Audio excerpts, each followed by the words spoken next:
औज़ुबिल्लाहिमिनश्शैतानिर्रजीम बिस्मिल्लाहिर्रहमानिर्रहीम। मेरा नाम है अवैस हसन साहब एडवोकेट और आप मेरे यूट्यूब चैनल देख रहे हैं जिलान डिस्कलोजर्स। आज की मेरी इस वीडियो में मैं आपको बताऊंगा कि ये जो वीडियो है ये मजमूई तौर पे चौथी वीडियो है सीरीज़ की, और दूसरे ग्राउंड के हवाले से हम बात करेंगे कि अगर शोहर 2 साल तक खर्चा नानफका अदा नहीं करता तो जो औरत होती है, जो वाइफ है, जो बीवी है, वो दावा तस्हीन का दायर कर सकती है इस ग्राउंड को लेके। और अगर उसने हक महर नहीं लिया हुआ तो उसको सारा हक महर मिलेगा, और अगर लिया हुआ है तो उसको छोड़ना नहीं पड़ेगा। इस हवाले से मैं इससे पहले एक वीडियो अपलोड कर चुका हूँ, क्योंकि वीडियो का जो दौरानिया था, जो लेंथ थी, वो काफ़ी ज़्यादा हो गई थी। तो मैंने सोचा कि दूसरे बड़े ग्राउंड पे 2 वीडियोस बनाई जाएँ। ऑलरेडी एक वीडियो मैं जो है वो अपलोड कर चुका हूँ, उसका लिंक जो है वो डिस्क्रिप्शन में मैंने दे दिया है, आप देख लीजिएगा। और आज जो है वो दूसरे ग्राउंड पे दूसरी वीडियो है, ठीक है ना। और इसमें मैं सुप्रीम कोर्ट और हाई कोर्ट के अथॉरिटीज़ पहले भी बताई हैं, जो रिमेनिंग थी वो अभी बताने जा रहा हूँ कि अगर शोहर 2 साल तक खर्चा नानुफ का अदा नहीं करता तो जो वाइफ है वो किसी भी वक्त दावा तस्हीन का दायर कर सकती है, और इसको भी जुल्म तशद्दुद के जो है वो तौर पे माना जाएगा। और अगर वो साबित कर देती है कि उसको 2 साल तक खर्चा अदा नहीं किया गया तो औरत जो है वो अपने हक में वो डिग्री करवा सकती है, उसको सारा हक में भी मिलेगा और नानुफ का भी जो है वो डिग्री हो जाएगा, वो भी आपको देना पड़ेगा। अब जो अथॉरिटीज़ हैं वो ऑलरेडी मैंने जो है वो पहले वीडियो में बता दी हैं दूसरे ग्राउंड को लेके, और जो रिमेनिंग अथॉरिटीज़ है वो मैं आपको बताने जा रहा हूँ। अपने गौर से सुननी है और अपने पास नोट भी आपने कर लेनी है, आपको काफ़ी काम आएंगी। लेकिन उससे पहले मैं आपको बता देना चाहता हूँ, और रिक्वेस्ट भी है मेरी कि अगर आपको किसी हवाले से भी इस चैनल के थ्रू जो है वो फ़ायदा पहुँच रहा है तो आप मेरे चैनल को सब्सक्राइब भी करना है, शेयर भी करना है, बेल आइकन भी दबाना है। हो सकता है आपके शेयर करने से ये वीडियो वहाँ तक पहुँच जाए, उस शख्स तक पहुँच जाए कि जो इस परेशानी से गुजर रहा है। अब जो अथॉरिटीज़ जो है वो आपको बताने जा रहा हूँ। रिस्पॉन्डेंट यानी कि शोहर ने इस बात का इकरार किया कि वो काफ़ी अरसे से पिटिशनर यानी कि बीवी को नानो नफ़का अदा नहीं कर रहा था। बीवी नानो नफ़का की वसूली की हकदार थी। 2021 CLC 1512 इसका पेज है, लाहौर की ये अथॉरिटी है। जब बीवी शोहर के ज़ालमाना रवैये की वजह से घर छोड़ दे तो नानो नफ़का की मुस्तहक बन जाती है। 2016 ST 73 बीवी ने दावत तस्हीन का बर बनाए अदम अदायगी नानो नफ़का और बर बनाए तशद्दुद और शोहर की दूसरी शादी की बिना पर दायर किया। मुद्दइया का दावा डिग्री हो गया। मुद्दाले ने कहा कि उसे मुद्दइया से मफादात वापस दिलवाए जाएँ।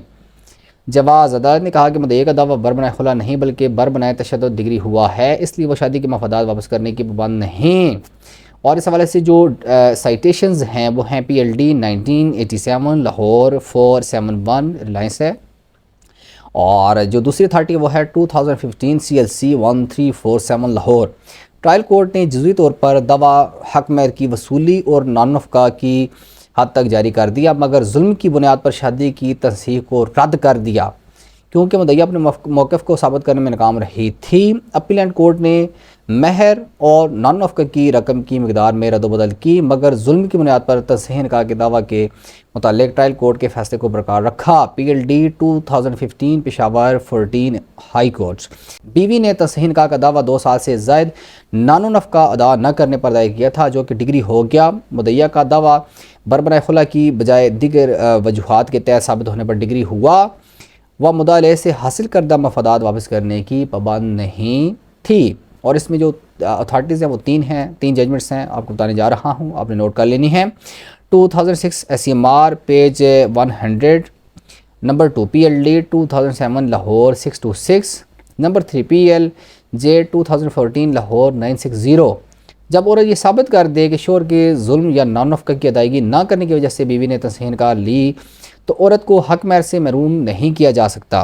PLJ 2013 पेशावर 64, और ये DB है, डिवीजनल बेंच है। मुस्लिम तस्हीन का एक्ट 1939 यानी कि Muslim dissolution of Muslim marriages act है 1939 की दफ़ा 2 में दी गई वजूहात के अलावा हुई खुला के खिलाफ अपील दायर नहीं हो सकती।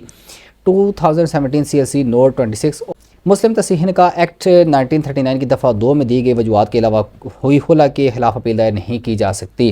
यानी कि ये जो वजूहात हैं ये इसी पर मैं सीरीज़ बना रहा हूँ, इसी पर मैं वीडियो रिकॉर्ड कर रहा हूँ, और ये जो वजूहात हैं ये क्या हैं, ये मैंने अपनी इस सीरीज़ की पहली वीडियो में बताई हैं। सरसरी तौर पर वो आपने देख लेनी है, उसका लिंक मैं डिस्क्रिप्शन में दे देता हूँ, ठीक है।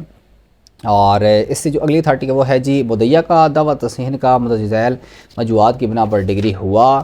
نمبر 1، مدعا علیہ نے مدعیہ کو عرصہ 2 سال سے زائد عرصہ تک نان نفقہ ادا نہیں کیا تھا۔ دوسری وجہ کیا ہے کہ مدعا علیہ نے عرصہ 3 سال تک حقوق زوجیت ادا نہ کیا تھا۔ نمبر 3، مدعیہ کا دعویٰ بربنائے خلا کی بجائے دیگر وجوہات کے تحت ثابت ہو جانے پر ڈگری ہوا۔ وہ مدعا علیہ سے حاصل کردہ مفادات واپس کرنے کی پابند نہ تھی۔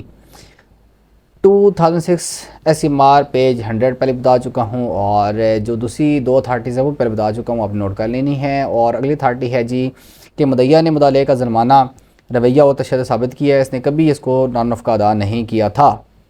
2016 CLC پیج 1668، 2016 CLC 1668 پشاور۔ بیوی نے شوہر کے ظلمانہ رویے سے تنگ آ کر اس کا گھر چھوڑا، وہ اپنے بیٹے اور اپنا نان نفقہ وصول کرنے کی اقدار تھی۔ 2010 CLC 1104 لاہور۔ اور اس سے اگلی جو اتھارٹی ہے جو ججمنٹ ہے وہ ہے ڈگری برائے وصولی نان نفقہ۔ عالی عدالت کے اختیارات وسعت۔ عالی عدالت مدیون ڈگری کو سمن ارسال کر سکتی ہے کہ وہ ڈگری شدہ رقم ادا کرے اور اس کے انکار کی صورت میں جابرانہ قانونی طریقہ اختیار کرے۔ عالی عدالت کسی بھی مخصوص ضابطہ کار کی پابند نہیں ہوگی، بلکہ ایسی ہدایات برائے وصولی و west Pakistan family code act 1964 کی دفعہ 13 اور جو اس کی سب کلاس ہے وہ 3 ہے کے مطابق کرے گی۔ 2012 CLC page 160 Peshawar. 2012 CLC page 160 Peshawar.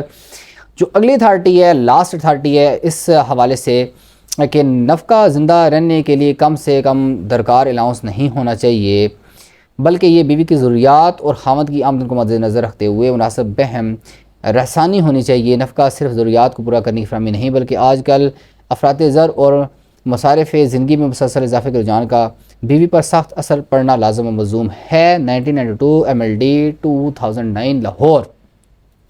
یعنی کہ یہ جو آپ کو سیٹیشنز بتائی ہیں مطلب حوالے سے بتائی ہیں کہ نان نفقہ اگر شوہر 2 سال تک ادا نہیں کرتا تو اس کو بھی ظلم کے جو ہے وہ ظلم میں لایا جائے گا، اور عورت کسی بھی وقت دعوت تصحیح کا دائر کر سکتی ہے۔ اس لیے جو شوہر یہ ویڈیو دیکھ رہے ہیں ان کو چاہیے کہ وہ جو کما کے لاتے ہیں کچھ نہ کچھ بیوی کو لازمی دیا کریں، اس کو خوش رکھیں، اس کو مینٹین کریں، اور ویسے بھی اپنی فیملی پہ اپنے خاندان پہ جو ہے وہ خرچہ کرنا اچھا صدقہ ہے۔ اس لیے آپ صدقہ بالکل کیا کریں، دیا کریں، خرچہ کیا کریں۔ اور میں جانتا ہوں کہ مہنگائی کا دور ہے، لیکن جو ہے وہ گھر کو مینٹین کرنا ایک بیوی کا ہی کام ہے۔ اگر آپ کو 3-4 کام کرنے پڑ جائیں گھر کے تو بڑا مشکل ہو جاتا ہے، اس لیے آپ بالکل مینٹین کریں۔ اگر آپ مینٹین نہیں کریں گے، نان نفقہ ادا نہیں کریں گے تو کسی وقت بھی یہ دعویٰ دائر ہو سکتا ہے۔ اور میں نے کتنی اتھارٹیز آپ کو بتائی ہیں، یہ ساری کے ساری اتھارٹی جو ہے وہ عورت کے حق میں ہی ہیں، اور جو مرد ہے اس کے حق میں بدقسمتی سے کوئی ایسی اتھارٹی نہیں ہے جو اس کے حق میں جاتی ہو۔ آپ نے نفقہ ادا نہیں کیا تو آپ کو ادا کرنا پڑے گا۔